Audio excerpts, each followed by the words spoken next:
kusema ya kwamba lengo aho Imana igushaka hali Mungu anakuhitaji sukuwa muno gusa, si kuwa mahali hapa aho tu. Imana igushaka Hali Mungu anakuhitaji ukugera mu kwezwa, ni kufika mahali pa kugera mu kutakaswa. kwera kw'Imana. Wese utazawezwa azavuga ngo mafu. Mtu ambaye atakaswa anasema liwe lilelo. Hicho bitwaye. Wari hicho bitwaye. Unasema hakuna shida. Akamagenda ngutafikieni tagira kiziko. Zia migenda. Yani anaenda kama mbuzi ambaye haina kamba. Mukristo azasiba ndazavugira pastor. Yani nyamakuru agasiba 3 4 5 aba munzu aba hanze. David igeze kubwira Imana, amewahi kumwambia Mungu, ayibira ngo uzoza untungu, akasema kuja kigafula kwangu, ntukanteguze, yani usikuje Sunday, kaze niyinga usikuje Sunday, ukaze kwa kane, usikuje Thursday. Twitegura twadutara hapa, tunajiandaa, tunakesha, twadukora practice, tunafanya practice. Usubitekereza wewe unafikiria hapa, tukaze usikuje, uzoze ukuje untunguye kigafula kwangu, sinziriye mimi nikiwa nimelala, uingie mu mutima wako, uingie katika moyo wangu, urera ko ari Imana ngira. Tazama ikiwa tuganira ijambo nababwiye, nataka tuzungumuze neno ambalo nimewaambia dufite muri no minsi, ambalo tuko nalo kwa siku hizi, murano mesi, katika miezi hii. Shaka kuno mwaka udashira tukimeze uko twari tumeze. Nataka hii mwaka isiishe tukingali vile tulivyo. Nifuza ko tuza gusoza umwaka twarahindutse. Natamani tukamatishe mwaka huyu ikiwa tumebadilika. Ndi muri processes. Mimi niko katika processes yo kugira ngo itorero rya Kristo duhinduke, ili kanisa la Kristo tuweze kubadilika, tukue, tuve mu byambere bya Kristo, tutoke kwa ya kwanza ya Kristo, tugere aho dutunganirizwa gose, tufike mahali tutakapo kamilishwa. Ndifuza, natamani ituma nigisha, ambaye inanisababisha nifunze, mbwiriza, nikihubiri, ngo dukure, tukue, hejuru ya gukura. Yani nafunza kuhusu kukua, kugira abantu, ili watu bavye bumva byambere bya Kristo, waondoke kwa ya kwanza ya Kristo, bave mu kutaguka, watoke kwa kutokupanuka, bave mu kudakura, watoke kwa kutokukua, bave ahaze, waweze kuwa mahali pamepanuka, baje ahantu hagutse, waweze kufika mahali pamepanuka. Nasaba ndifuza ko, nahitaji ngo abakristo ba Church of Christ, ili wakristo wa Church of Christ bave mu guterana gusa, waondoke kwa kukusanyika tu, bagere muri feeling, mu gufiringa, mu kunezezwa no kuba umukristo. Yani waweze kufika kwa mahali pa kufurahishwa na kuwa Mkristo. Ndifuza ku itorero rya Kristo, natamani kanisa la Kristo riva mu rwego rurimwo, watoke kwa ngazi walio, rigere ku rwego, wafike kwa kiwango wishimira, ambaye inafurahia ibya Kristo, mambo ya Kristo kurenza iby'isi, kuliko ya dunia. Ndifuza ko abashumba, natamani wachungaji hawa bakura, wakuwe, bagere ku rwego, wafike kwa kiwango bishimira kuba abashumba, ambayo itafurahisha kuwa wachungaji. Ngubu ndishimira kuba umushumba kurenza ikindi gihe cyose nabayewe. Mimi nafurahishwa kuwa mchungaji kuliko siku zingine ambazo nimeishi. Ubu ndabinezererwa cyane. Mimi nafurahia zaidi. Habe niyo mwongora mukamera bite, hata kama munikwaze vipi, habe niyo isi yo kuzuguruka, hata kama dunia izunguke. Ndishimira kuba pastor. Mimi nafurahishwa na kuba umuvugabutumwa, nafurahishwa na kuwa ndishimira kuba umwarimu, nafurahishwa na kuwa mwalimu, kuba intumwa, nafurahishwa kuwa mtume. Ku rwego ntobona uko mbabwira, kwa kiwango mimi siwezi kuelezea. Sema amen. Haleluya. Vuga ngo amen. Semeni amen. Ndabinezererwa cyane. Mimi nafurahishwa sana. Ndifuza gukurira muri byo. Mimi natamani kukua ndani mwa urwego b'ubuzima, yani kwa kiwango ambayo itakuwa maisha, urwego ndaja gukora kwa kiwango ambayo nisifanye ahubwo nkoreshwe, bali nitumiwe. Ngo imbigi kogwa, yes, yani mimi nibadilike kuwa kazi, si nkoreshwe imbigi kogwa. Mimi nisitumiwe bali niwe kazi. Sema amen. Haleluya. Vuga ngo amen. Semeni amen. nivyo rero mbanirukangana nabyo mu itorero rya Kristo muri ano mezi 3 ndebe ko twabasha gukura tukagera ku rugero rwiza rwa Kristo. Hii ndiyo anatembea nayo katika kanisa la Kristo, ili nitazame ya kwamba tunaweza kukua tufike kwa kiwango cha Kristo. Abantu baterana batazi destiny, watu wanakusanyika bila kujua lengo. Kandi iyo ukora ikintu udafite destiny, na tena ukifanya kitu bila kujua lengo, nukuvuga ngo rero nda project ufite, ni kusema ya kwamba hauna muradi, ni batu, yani ni kufika na kutoka. Ariko ikintu cyose gifite intego, lakini chochote ambacho kina lengo, gifite destiny, kina lengo, kina mwelekeo, gifite aho targeting, kina mahali ambacho kinalenga. Iyo tuba wa Kristo, tukiwa wa Kristo, sukugarukira kuri zinebe, si hapa tu kwa viti, sukugarukira kuri ano mazina, yani si kurudi hapa kwa majina tu. Kuwa Mkristo ni bintu bibiri, ni vitu viwili. Number one. Sema amen. Hallelujah. Vuga ngo amen. Semeni amen. Subira ngo amen. Semeni amen. Nukubuwera, ni kuwa mtakatifu. Kwera, kuwa mtakatifu. Kwezwa, kutakaswa. Kuwera, kuwa mtakatifu. Biblia inasema warahamagaye nuwera, yule aliyowaita ni mtakatifu, namwe ngo mugomba kuba bera, na nyinyi nawapasa kuwa watakatifu. Sema amen. Hallelujah. Mubalewi na Petro yarabivuze katika kitabu cha Walawi, wahamagariwe gukiranirwa. Wewe hujaitwa kufanya maovu, wahamagariwe kwezwa, umeitwa ili utakaswe. Nukuvuga ngo destiny, ni kusema ya kwamba lengo aho Imana igushaka, hali Mungu anakuhitaji, sukuba muno gusa, si kuwa mahali hapa tu. Imana igushaka, hali Mungu anakuhitaji, ukugera mu kwezwa, ni kufika mahali pa kutakaswa, kufika mahali pa kutakasika, kugera ahantu udafite umugayo, kufika mahali ambapo hauwezi gailiwa, kugera ahantu udafite icugawa, kufika mahali ambapo hauna chochote hawatakugairi. Sema amen. Hallelujah. Vuga ngo amen. Semeni amen. Abantu batazabezwa abajari, watu ambayo hawatakaswi ni kama hawajali. Umuntu wese utazawezwa azavuga ngo mafu. Mtu ambaye atakaswa anasema liwe lilelo. Unasema hakuna shida. Akamagenda ngo kieni tagiri kiziko. Zia migenda. Yani anaenda kama mbuzi ambaye haina kamba. Mukristo azasiba ndazavugira pastor. Yani nyamakuru agasiba 3 4 5 aba munzu aba hanze. Mkristo anakosa kuja kanisani hata bila kujulisha kiongozi. Muzikindu mzamuvugia mwiruye. Abantu bazabirubura. Kuna watu ambao wanajiunga pamoja na huduma. Mzamwirubura cyangwa mwe mzamuza gusamukicara pastor akagenda bandi. Mnakuja kujiunga ama mnaketi pastor na wazee. Mzamwirubura. Mnajiunga. Mzamwirubura. Mnajiunga. Mzamwirubura mwe mvuga. Mnajiunga mkisema nini? Nje kwifatanya. Unakuja unasema nakuja mtavuze ngo nje kwifatanya na. Mtu akisema nakuja kumbatana nanyi, nukuvuga ngo ndazabura atavuze aho yagiye. Yani hawezi kosekana ili akose kujulisha kiongozi. Ukiruo kwigendera kushaka. Wewe si mtu wa kwenda vile ambavyo unatamani. Fatanye n'abandi. Yani umbatana na wengine. Ninja kugenda ndamuavisa. Yani nikitaka kuenda nitamwambia. Ndamubwira ngo sindiho. Nitamwambia mimi si upo, simboneka, sitapatikana. Umenye kugiye gukora wenye. Jua ya kwamba utafanya kazi pamoja. Ugiye gukora ndahari. Kwa sababu utafanya bila mimi si upo. Kufatanya ni. Mimi nyinyi kumbatana ni vipi? Kufatanya ni suko. Kumbatana si ni hivyo? Namwe nuko. Na nyinyi ni hivyo? No nuzuge ndawe. Mbona unaenda kiolela? Uzuge nduti. Unaenda vipi?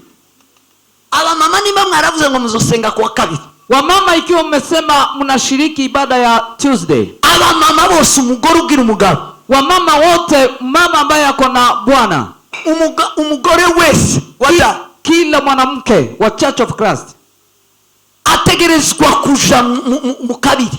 Na kabiri anahitajika kuhudhuria ibada ya Tuesday. Utagiye mu kabiri bila kuhudhuria ibada ya Tuesday, kuri humugayi. Jua ya kwamba wamekugairi. Ufatanye bwawe bwabuze. Kumbatana na wengine imekosekana. Kandi ufatanye yo bubuze. Na tena kumbatana ukikosekana, Umana buhari. Hakuna Mungu hapo. Ubumwe yo bubuze. Umoja ukikosekana, hakuna Mungu. Imana data, Mungu Baba, Imana mwana wa, Mungu mwana wake, Mungu wa, na Roho wake. Bigira ubumwe. wana umoja. Yesu yigeze gusengera abigishwa. Yesu amewahi waombea wanafunzi. Yohana 17. Yohana 17. Ngo mugire ubumwe kuko nanje ndi umwe na Data. Akasema muwe na umoja kama vile mimi na Baba ni mmoja. Tuzura na mwene se ndi yuzuza gukiranuka kw'Imana. Mtu ambaye hana umoja na Baba yake. Hasa ni juru. Yeye hafanani na mbingu. Hasa ni Imana Data. Hafanani na Mungu Baba. Hello. Amen. Niba abagabo mwaravuze ngo muzoza mwishura irenti. Ikiwa wanaume mlisema mtalipa cyangwa familia, twebwe iwacu na mafamilia ari harenti. Sisi tunafanya kwetu familia buri rugo, kwa kila boma. Goba nk'umugabo, goba nk'umugore, rube ruteka gusa. Iwe ina boma ambayo iko na mzee ama mke, bali tu ikiwe boma. Twebwe junction. Joska. Sisi huko Joska. Mundu wese aratanga. Kila mtu anatoa rent. Pesa ya rent. Tukari ya urusengero. Tunalipa kanisa. Umugabo wese, kila mzee, umuntu wese wakoze iyo commitment, kila mtu ambaye amefanya hiyo agreement, uri muno wese ari muri iyo sezerano, mtu yeyote ambaye wako hapa kwa katika agreement, usipofanya wewe umevunja umoja. Tugomba kuba hagati mu bantu, uwezi kuwa hapo katikati. Wataye murongo, wewe umepoteza mwelekeo. Kuko Imana na amasezerano, ubuzima bw'Imana na amasezerano, ubuzima bw'ijuru na amasezerano. Kwa sababu maisha ya Mungu ni agano, hata maisha ya Mungu ni agano. Kuba mu masezerano, ukamilifu wa Mungu ni katika agano. Yuvuye mu masezerano wagiweho n'umugayo. Ukiondoka katika agano, hapo umegairiwa. Hakwera kw'Imana kukuoneka, hakuna utakatifu wa Mungu, hakukiranuka kukuoneka, hakuna kuwa mwenye haki. Imana dushakira mu kanisa, kile Mungu anatuhitaji kanisani, si kwambara ikoti ngugorore, si kuvaa suti, si umubiri ngo wose wibagire, si mwili eti umeoga uruwe ushiraho amavuta guhindura umubiri, hata weke mafuta itakubadilisha ngozi. Imana gushakaho, kile Mungu anakuhitaji ukwezwa no gukiranuka, ni kutakaswa na kufanya mambo ya haki. Hiyo ndio destiny, hiyo ndio lengo number 1. Hiyo number 1. Sema amen. Amen. Vuga ngo amen. Semeni amen. Tuweze sicyubahiro. Haleluya.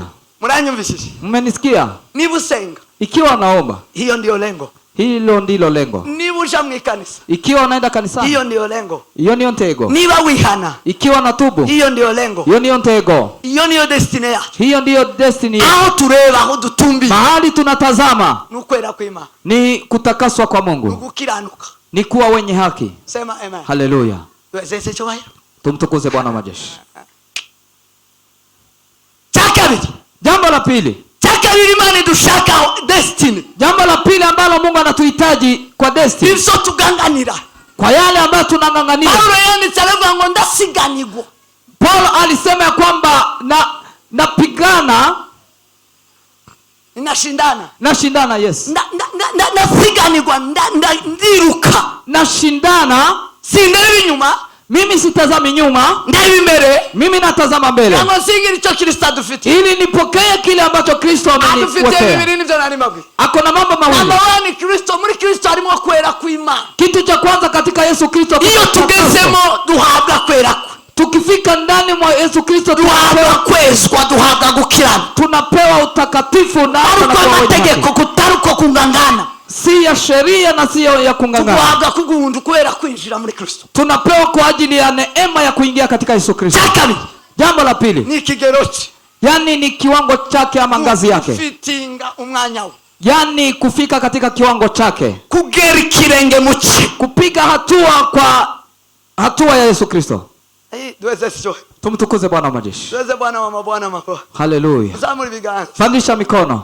Asifiwe Mwokozi. Ahimidiwe Bwana wa mabwana. Vuga ngo amen. Semeni amen. Ikigero cyiza cha Kristo, kiwango kizuri cha Kristo, kugera mu kirenge cha Kristo, kufika kwa hatua ya Kristo. Ni mugera ikirenge mu cyanje kuko nakigeze mu cha Kristo. Paulo alisema piga hatua kwa yangu kama vile nilivyopiga hatua kwa Yesu. Icho ndakivuga ijambo rimwe gusa. Mimi nitazungumza neno moja tu hapo. Ingaruka nzobabwira yati. Nikirudi nitawaambia mengine. Ikirenge cha Kristo, hatua ya Kristo, urugero rushitse rwa Kristo, yani mfano mzuri wa Kristo niki ni nini? Urugero rwiza rwa Kristo, kiwango mzuri ya Kristo, urugero rwiza rukwire rwa Kristo, Kiwango mzuri ambayo inastahili ya Kristo. Ni vyinshi ariko ndababwira kimwe. Ni mingi lakini nitawaambia moja. Nzogaruka mbabwira iby'ingenzi. Nikirudi nitawaambia mengine. Iby'ingenzi ni kabitano. Ya muhimu ni kama 5. Iyo dukora dusesengura Kristo.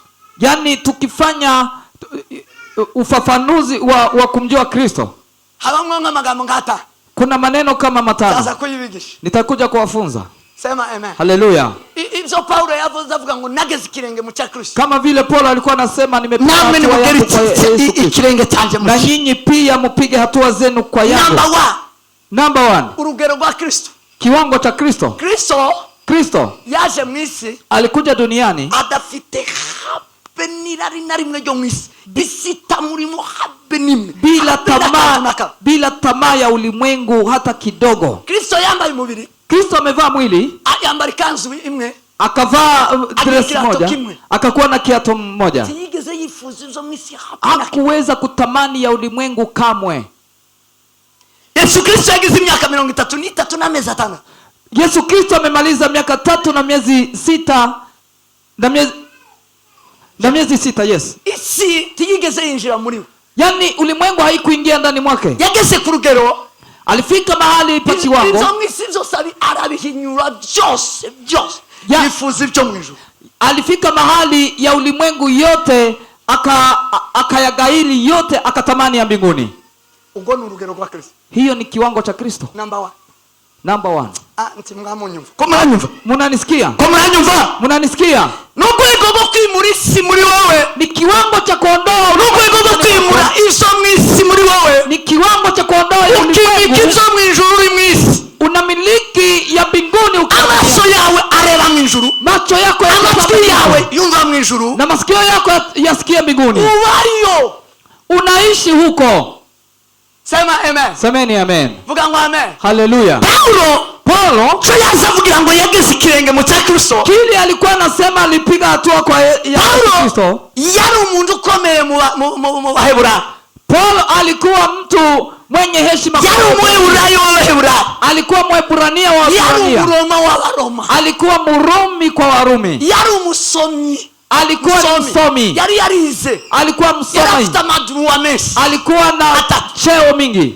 Yari umufarisayo. Alikuwa mfarisayo. Yari umunyamategeko. Alikuwa mwenye sheria. Yari umuntu utangaje ukomeye. Ni mtu wa ajabu. Icyo yakuvuze ngo yageze ikirenge mu cya Kristo. Kile alisema alipiga hatua yake kwa Yesu Kristo. Afata ibyo byose umunsi ahamagagwa. Akachukua hayo yote. Umunsi yitaba Kristo. Wakati alikubali Kristo. Umunsi yemera Kristo. Wakati alimkubali Yesu. Umwuka wa Musa Yesu Kristo amutungura ari mu nzira ya Damasco. Wakati Roho wa Mungu alimujyana muri Arabia. Roho wa Mungu akampeleka Arabia. Yeye aza kureba indumwa. Alipotoka huko akakuja kwa kuko ibyo yabonye n'iby'indumwa zahawe zagendanye na Kristo. Akwari bimwe kuko wari wamuhamagaye yari yamwibwiye ngo ni Kristo urenganye. Ni Yesu urenganye. Alichunguza katika mitume wengine ili apate ni Yesu Kristo alipomuita kama vile asa kuba konsita warebe ko bihuye. Akakuja kuchunguza ili ndiye abanye na Kristo ariko yaramwumvise. Kwa sababu hakuishi na Kristo lakini amemsikia. Asanga ivy'intumwa zifite nivyo Kristo yamuhaye mu mwuka amuhamagara. Akapata yale mitume wako nayo na ni hayo naye pia amempea Yesu Kristo. Aremera, akakubali, atekereza bijya byose byo mu isi yari yibiteho. Akafikiria yale yote ya ulimwengu alikuwa isi yari mubamo yose. Ulimwengu ulikuwa ndani mwake wote. Ubumenyi bwose bwari mu murimo. Ujuzi wote ulikuwa ndani mwake. Ufarisayo bwose bwari mu murimo. Ufarisayo ulikuwa ndani mwake. Amadigiri yari ari mu murimo. Madigiri mingi zilikuwa ndani mwake. Bizarindamu ye byose. Yote yenye faida kwake. Arabifata byose. Akachukua yote. Walitekereza kwa amasi. Akafikiria ya kwamba ni mavi. Arabimara. Akaondoa. Arabikuraho. Akaondoa. Arabihinyura. Akaiondoa. Abitekereza nk'amazi. Akaifikiria kama mavi. Abigereranya n'ubusa. Akaiinganisha na bure. Ubutunzi butagira akagero. Kwa sababu ya utajiri ulio na yabonye muri Kristo Yesu. Utazama katika yavuze ngo ubutunzi. Alisema huyo utajiri utuboneka muri Egiputa. Ni zaidi aliyopatikana katika Misri. Ubutunzi bwari muri Egiputa. pili ulikuwa katika Misri. Akavuga ngo umutima wanje ubwifuza, Akasema moyo wake hautamani, umutima wanje ubushaka, moyo wake hautaki, ukeneye, hautamani. ubwo yasanze muri Kristo, Ule amepata katika Yesu uraruta Kristo. uri mu butaka bwe. Zaidi ya iliyo. Haleluya. Asifiwe Yesu. Amen. Haleluya. Isi iramusohokamo, Ulimwengu ikaondoka ndani dunia yake. ikaondoka kwake, Dunia ikaondoka na mambo yake yote. Ngicho kugera kirenge mu cya Kristo. Sema amen. Vuga ngo amen. Semeni amen. Unatamani kitu gani? Unashakiki. Daudi, David igeze kubwira Imana, amewahi kumwambia Mungu, arayibwira ngo uzoze undungu, akasema kuja kigafula kwangu, ntukanteguze, yani tukaze niyinga, usikuje Sunday, kaze niyinga, usikuje Sunday, ukaze kuwa kane, usikuje Thursday. twitegura tudutara Hapa tunajiandaa, tunakesha, tudukora practice, tunafanya practice. uzubitekereza, Wewe unafikiria hapa, tukaze, usikuje, uzoze, ukuje undunguye kigafula kwangu, sinziriye, mimi nikiwa nimelala, winjire mu mutima wangu, uingie katika moyo wangu, urebe ko ari Imana ngira, tazama ikiwa mimi nina Mungu, uzinjire mu zumba, uingie katika vyumba, winjire hose, ingia kila mahali, untate, uweze kunichunguza, ushedagure, uweze kunipeperusha, urebe ko ari kindi nza ntekereza, ari kindi nkunda, ili utazame ikiwa kuna kile kingine napenda atari wewe wama, isipokuwa wewe Mungu. ngo kugera kirenge mu cya Kristo, Ni hivyo kupiga hatua kwa Yesu Kristo. urugero rwa Kristo. Hiyo ndiyo kiwango ya Kristo. Nyumba, Munanisikia? tuzamwe maboko, Pandisha mikono. haleluya, amen. Ariko mwana wanjye, musi umwe narayibwiye ndabwira ngo mwana we, uzubona ko ari kino kwima, Siku moja nilimwambia Mungu, unaona naweza kuima nini? tekereza ibikomeye byo mu wanjye. Nikafikiria mambo makuu ya hapo nyumbani kwangu. Ngera kuri uyu mugore mbona byiwe sinamubyaye sini uri wacu no mutanga bata, Nikafika kwa huyu mke wangu, hata sikumzaa, mimi naweza kumtoa. ndebe ibindi tunze mbona ndakintu nakimwe kiza kimfataho, ifaranga zanjye sinzanzibika hano, Mimi nikatazama mengine, hata pesa yangu mimi siweke hapa. faranga zose ziba inefu, Pesa utunzi yangu bwose bubinefu, utajiri uko huku chini. kibuza abantu utegera umutima, utegera ubwonko, utaza kumfata. Haiwezi kuwa hapa, isikaribie moyo, isikaribie bongo. Ndatekereza ikintu cyo mfata cyo tuma ndatanga cyo mpagarara imbere. Nikafikiria ni nini naweza kunisimama mbele, nikakosa. Nza kugureba ikindi gifite agaciro n'aba, Nikapata kingine ambacho kiko na dhamani, ni watoto. sanga ni Yohana, Nikapata ni Yohana. ni kumunsi namutanze, Nikakumbuka kuri siku, abamwikanisa, mimi nimemtoa, anaishi kanisani. Yohana kuri abamwikanisa sinamukuramo, Mimi Yohana nimemweka kwa kanisa, sitamtoa. naramuzanye ndamutanga, Nimemtoa kwa kanisa. aracyaba mu imfura yanjye muganura, Huyo ni mzaliwa wangu wa kwanza. abamo Ako hapa. sindaje kumukura, Mimi sijapeana mali ingine ili nimrudishe. sema amen. Amen. Vuga ngo amen. Amen. Ndakibwira mama, Nikasema ye Mungu, takintu no kugoma, hakuna kitu ambacho naweza kosa kukupea. haki Hakuna. haki Hakuna. haki Hakuna. haki unotekereza kabiri, Hakuna kitu naweza fikiria mara mbili. haki. Hakuna. Musi umwe nasohokanye imodoka yanjye yari ifite miliyoni zibiri. Siku moja nilitoka nje na gari yangu ilikuwa mpya. Sohotse duhuye na ishinzwe projet biriya bibanza mwamubona, Yani navuyeho biriya nimutse ndabise, mimi nilitoka hapo, zile viwanja mnasema pale Mwiki. barambwira ngo babuze miliyoni, Wakaniambia wamekosa milioni. ndabwira ngo imodoka yanjye iri muri miliyoni zibiri, kubera ko nayitwayeho, nari nyitwayeho nk'imisi, ndabwira ngo ibyo bisubwo nayitwayeho baragabanyaho. Nikasema milioni na magana, gari yangu ni mpya na iko na milioni kama 2 na kitu, lakini kwa sababu nimeitembeza, labda mnaweza toa hiyo milioni na nusu. Moje tuijane. Basi twende hapo kwa soko. Twari mu nzira sinari mu rugo, Tulikuwa njiani, sikukuwa nyumbani. nintaha ndaza kubwira amakuru abo mu rugo. Nikifika nyumbani nitawaambia habari. Twende kwa soko tuiuze. Tukaiuza, tukaenda mimi na Rwigema na Susan. Tukaiuza. Tukaiuza $1,800,000. Duweza broker Tukampea broker 100. Sigara na $1,700,000. Nikarudi na $1,700,000. Baeza $1,000,000. Nikawapea $1,000,000. Sigara na $800,000.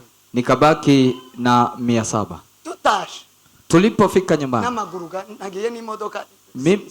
Nimeenda na gari lakini nimerudi na mguu. Tukaruse na maguru. Tuliporudi na mguu. Duhura n'umudamu umwe waujana imodoka yari afitemo umwana. Tukapatana na mke alikuwa akitembeza gari pamoja na mtoto. Arabwira ngo ko nababona imodoka none ko musubire n'amaguru. Akasema mbona nimewaona mkiwa na gari, mbona mnarudi bila? Wacu twaturi kumwe arabwira ngo aramubwira ati twayigurishije. Mwingine akamwambia tumeiuza. None mwayigurishije. Basi mumeiuza. None mugiye gutyo. Alafu mnatembea hivyo? None turagira. Tutaenda, hakuna jambo lingine. Arabwira ngo nimuze mbahezi ino yangu. Akasema kuja niwapee hii yangu. Niyo iyi mfita. Ni hii tuko nayo. Mbahezi yangu. Akasema kuja niwapee hii yangu. Baramwaje ngo sanga. Wakauliza ni ngapi? Timumpeze $800. Akasema munipee 400. Ndabwira ngo murajanga $700 mumweze $800. Nikasema kwa ile 700 mupee 400. Mama mwarura $800. Wakampea 400. Ndasubira kuri steri. Ninja kuri fo. Mimi nikaingia tena kwa gari. Ni muhira. Nikaenda mpaka nyumbani. Abana ati dadi yazanye indi modoka. Watoto wakasema ati ni ameleta gari nyingine. Nikasema ile nimeiuza nikanunua hii. Twakoreye Imana twatanze mu kanisa. Tumetumikia Mungu na tukarudi na gari nyingine.